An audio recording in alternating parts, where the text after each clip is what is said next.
Assalamualaikum warahmatullahi wabarakatuh. Pada video kali ini, saya akan membahas mengenai bab 1 pendahuluan. Selamat menyaksikan. Menganalisis isu-isu kontemporer dalam pendidikan. Yang pertama, isu pendidikannya yaitu problematika pembelajaran sains di lembaga pendidikan. Subjek kasusnya, yang pertama ditinjau dari aspek guru. Guru-guru masih belum bisa menerapkan metode problem solving dan keahlian menganalisis terhadap suatu pelajaran pada siswa. Sedangkan ditinjau dari aspek siswa, kurangnya minat siswa dalam membaca dan menulis. Ditinjau dari aspek sarana prasarana, kurang terlibatnya teknologi dalam pembelajaran sains. Isu pendidikan selanjutnya yaitu PPJ daring dan luring, di mana subjek kasusnya yang pertama ditinjau dari aspek guru. Guru merasa kesulitan dalam menerapkan pembelajaran daring yang berbasis kecakapan hidup. Sedangkan ditinjau dari aspek siswa, siswa banyak mengeluh dan bosan di rumah. Ditinjau dari aspek sarana prasarana, kurangnya biaya infrastruktur sekolah dalam menerapkan pembelajaran pada new normal. Isu pendidikan selanjutnya yaitu kebijakan Merdeka Belajar. Subjek kasusnya ditinjau dari aspek guru. Guru ingin setiap murid terinspirasi, tetapi guru tidak diberi kepercayaan untuk berinovasi. Sedangkan ditinjau dari aspek siswa, siswa mendapatkan tugas terlalu banyak. Ditinjau dari aspek sarana prasarana, teknologi dijadikan sebagai sumber dikarenakan kurangnya buku atau sumber belajar. Kriteria pemilihan judul penelitian. Yang pertama, judul penelitian harus menarik minat peneliti. Yang kedua, judul yang dipilih mampu dilaksanakan peneliti. Yang ketiga, judul hendaknya mengandung kegunaan praktis dan penting untuk diteliti. Selanjutnya, judul yang dipilih hendaknya cukup data tersedia. Dan yang terakhir adalah hindari terjadinya duplikasi judul dengan judul lainnya. Menjabarkan dasar-dasar menyusun latar belakang penelitian dari aspek filosofis, yuridis, histori, dan empiris. Yang pertama yaitu landasan filosofis. Menurut Barrell dan Morgan, berpendapat bahwa ilmu sosial dapat dikonseptualisasikan dengan 4 asumsi. Yang pertama yaitu ontologi, asumsi yang penting tentang inti dari fenomena dalam penelitian. Pertanyaan dasar tentang ontologi menekankan pada apakah realita yang diteliti objektif atau realita adalah produk kognitif individu. Selanjutnya yaitu epistemologi. Epistemologi adalah asumsi tentang landasan ilmu pengetahuan tentang bagaimana seseorang mulai memahami dunia dan mengkomunikasikannya sebagai pengetahuan kepada orang lain. Selanjutnya yaitu sifat manusia. Sifat manusia adalah asumsi-asumsi tentang hubungan antar manusia dan lingkungannya. Yang terakhir yaitu metodologi. Metodologi adalah asumsi-asumsi tentang bagaimana seseorang berusaha untuk menyelidiki dan mendapat pengetahuan tentang dunia sosial. Selanjutnya yaitu landasan yuridis. Berdasarkan peraturan-peraturan yang berlaku, jadi dalam menulis latar belakang, Anda harus mencari landasan hukum yang berlaku, landasan peraturan yang ada, sehingga tulisan atau alasan yang Anda sampaikan berdasarkan hukum atau peraturan yang kuat. Hal itu sangat penting mengingat dalam membuat sesuatu tidak diperbolehkan untuk menentang peraturan atau hukum yang berlaku dan harus sesuai dengan peraturan yang telah ada. Selanjutnya yaitu landasan empiris. Data-datanya, kondisi kekinian yang ada di lapangan atau di lingkungan. Landasan empiris dapat digali melalui kajian pustaka, observasi, atau melalui wawancara. Tujuannya yaitu guna menemukan kondisi senyata mungkin yang dapat mendasari Anda melakukan penelitian tersebut. Yang terakhir yaitu landasan historis. Latar belakang yang akan dikemukakan merupakan kejadian yang terjadi di masa lampau dan menghasilkan efek pada masa sekarang. Selanjutnya yaitu tahapan penyusunan latar belakang masalah. Yang pertama, deskripsikan topik secara umum. Yang kedua, identifikasi masalah terkait. Yang ketiga, fokuslah terhadap satu masalah. Yang keempat, menjelaskan pentingnya mengatasi masalah tersebut. Yang kelima, temukan solusi-solusi ahli dalam penelitian sebelumnya. Yang keenam, rumuskan sendiri kerangka pemecahan masalah secara teoritis. Yang ketujuh, perkuat teori pemecahan masalah atas dukungan teori ahli. Dan yang terakhir yaitu rumuskan judul penelitian yang sesuai dan tepat. Contoh, masalah yang diambil yaitu gaya mengajar guru yang kurang menyenangkan. Alasan memilih masalah, kebanyakan guru pada saat sekarang ini terpaku kepada buku, tidak menunjukkan kreativitas yang ia miliki, dan itu sangat membosankan bagi siswa, terkhusus siswa SD atau MI. Solusi yang ditawarkan yaitu melakukan dampingan pelatihan terhadap guru secara berkelanjutan, seperti kelompok kerja guru, musyawarah guru mata pelajaran, dan pelatihan guru oleh LPMP. Alasan memilih masalah tersebut, dengan melakukan sebuah pelatihan secara berkelanjutan, guru bisa unjuk kreativitasnya masing-masing, dan itu akan membuat siswa SD atau MI semangat dalam belajar. Jadi judul penelitiannya meningkatkan kreativitas siswa kelas 5 melalui model Project Based Learning di Min 3 Kota Padang. Selanjutnya yaitu langkah-langkah mengidentifikasi masalah penelitian. Yang pertama, pernyataan masalah secara umum. Definisikan masalah secara umum, misalnya, apakah berita yang negatif lebih menarik minat orang dibanding berita yang positif? Persempit dengan memikirkan kembali masalah. Misalnya, apakah berita negatif seperti perampokan, korupsi, menarik minat orang lebih dari berita positif seperti pertumbuhan ekonomi negara? Bagaimana cara mendefinisikan secara umum? Pelajari subjek terkait secara menyeluruh. Lakukan survei pendahuluan. Yang kedua yaitu memahami sifat masalah. Cara terbaik untuk memahami masalah adalah melalui diskusi. Diskusi dengan orang-orang yang memiliki pengetahuan yang baik tentang masalah itu. Yang ketiga yaitu survei literatur yang tersedia. Survei semua penelitian yang sudah dilakukan sebelumnya terkait dengan masalah yang akan diuji. Ini membantu untuk mempersempit masalah, mengidentifikasi kesenjangan penelitian, memberikan ide-ide baru di bidang terkait, dan membantu untuk menentukan desain penelitian. Yang keempat yaitu mengembangkan ide-ide melalui diskusi. Diskusi selalu menghasilkan informasi yang bermanfaat. Berbagai ide baru dapat dikembangkan melalui kegiatan semacam itu. Penelitian harus mendiskusikan masalahnya dengan rekannya dan orang lain yang memiliki pengalaman yang cukup di bidang yang sama atau dalam menangani masalah yang sama. Ini dikenal sebagai survei pengalaman. Dan yang terakhir yaitu memulihkan masalah penelitian. Susun kembali masalah penelitian menjadi istilah operasional. Misalnya, pertanyaan penelitian awal, mengapa produktivitas di Jepang jauh lebih tinggi daripada di India?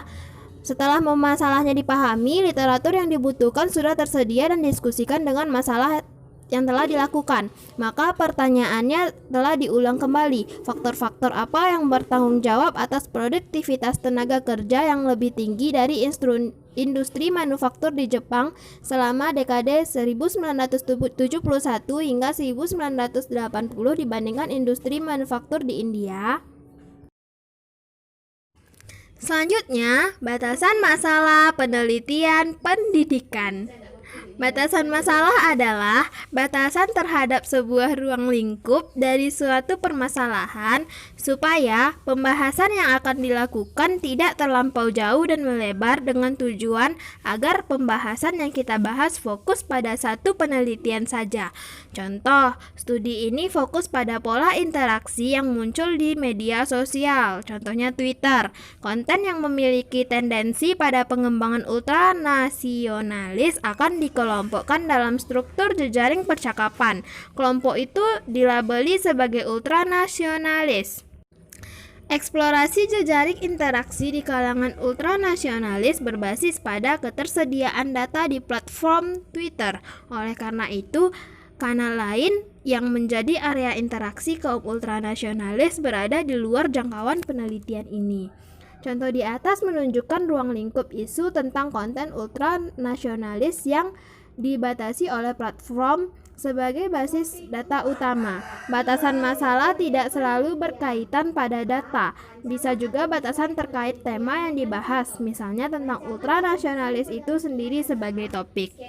Selanjutnya yaitu rumusan masalah penelitian.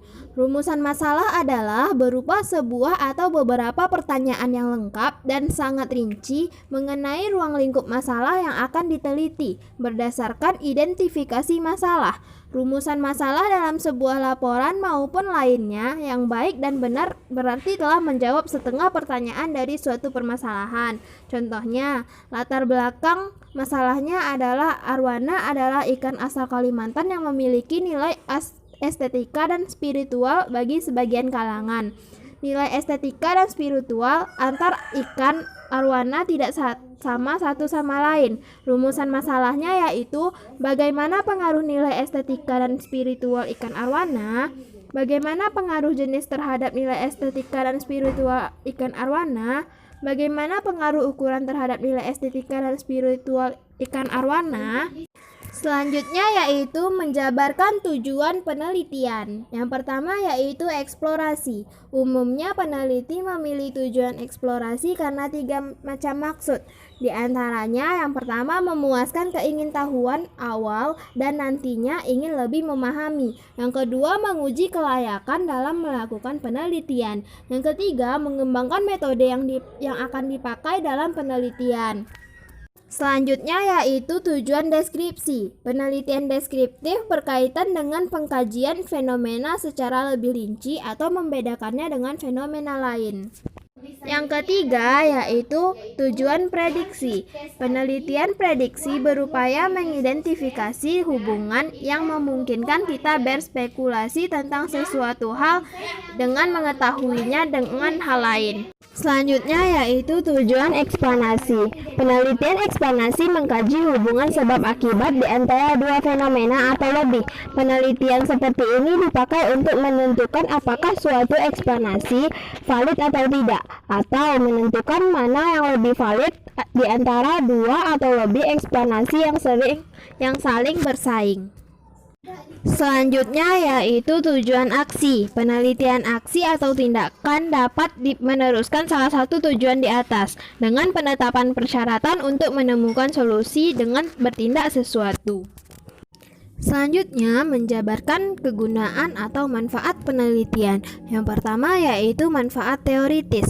Manfaat teoritis ini berlatar dari tujuan penelitian verifikatif untuk mengecek teori yang sudah ada, apakah akan memperkuat atau menggugurkan teori tersebut.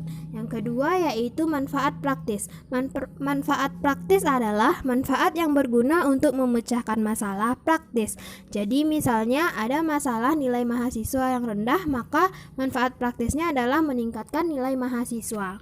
Selanjutnya yaitu spesifikasi produk. Spesifikasi produk dalam penelitian pengembangan adalah rincian kualitas atau bahan produk dalam penelitian tersebut. Misalnya produk dalam penelitian tersebut berupa media pembelajaran, maka spesifikasi produk adalah kualitas dari media pembelajaran tersebut terhadap subjek yang akan diteliti. Selanjutnya yaitu asumsi dan keterbatasan penelitian. Dalam penelitian ini dirumuskan sebagai berikut. Yang pertama, penggunaan media pembelajaran straight line dalam proses belajar mengajar dapat membangkitkan keinginan dan minat yang baru, membangkitkan motivasi dan rangsangan dalam kegiatan belajar, dan bahkan membawa pengaruh-pengaruh psikologis terhadap siswa.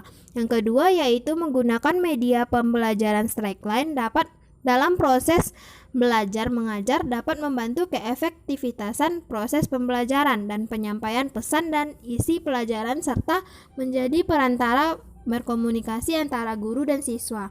Yang ketiga yaitu penggunaan media pembelajaran straight line dalam proses belajar mengajar dapat meningkatkan pemahaman siswa dalam memperoleh informasi baru dengan mudah dan dapat belajar secara mandiri. Selanjutnya yaitu keterbatasan penelitian dan pengembangan. Yang pertama, media pembelajaran straight line dibuat untuk siswa kelas 3 sekolah dasar dengan materi pengukuran terutama dalam mengubah serta menjumlahkan satuan panjang. Yang kedua, media ini hanya berfungsi sebagai alat bantu dalam proses pembelajaran yang memudahkan guru dalam melatih kemampuan mengubah serta menjumlahkan satuan panjang.